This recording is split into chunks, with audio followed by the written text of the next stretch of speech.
It was an unremarkable chunk of concrete. When it fell onto the tracks, the passengers had no idea they were already hurtling toward the jaws of death. Then the wall split open with a thunderous crack, and floodwaters surged into the tunnel like a raging beast. At that very moment, the driver of Subway Line 1, having just finished his apple, casually tossed it aside. By the time he bent down to pick it up and looked ahead again, the flood was nearly upon him. He yanked the emergency brake with all his might, sending everyone in the carriage flying forward from the momentum. But the train, sparks flying, kept charging ahead. Driven by survival instinct, passengers desperately clutched at anything they could reach. Hundreds of people crushed together like a human pyramid. The train car twisted violently, and those near the windows had their ribs shattered instantly. The force of the collision sent some flying straight through the glass. In the face of disaster, humans were as fragile as ants. As the roaring flood rushed toward them, they could only close their eyes and wait for death. But the horror had only just begun. The luckier ones, still alive, shoved through the crowd, stepping over bodies in their desperate search for an exit. Then a man named Jack kicked open a window. As he stuck his head out, he saw others already breaking free, but now, survival was all that mattered.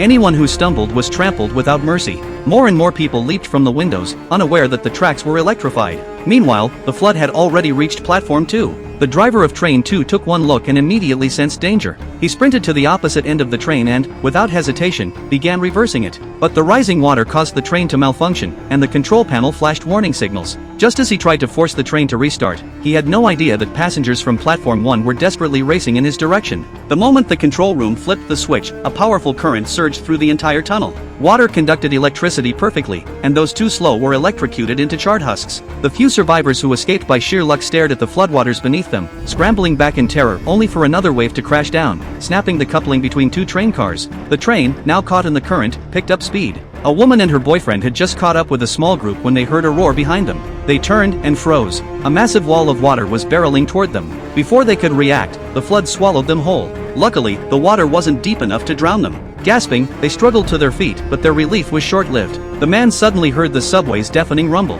As the noise grew louder, the group turned slowly, stunned, toward the sound.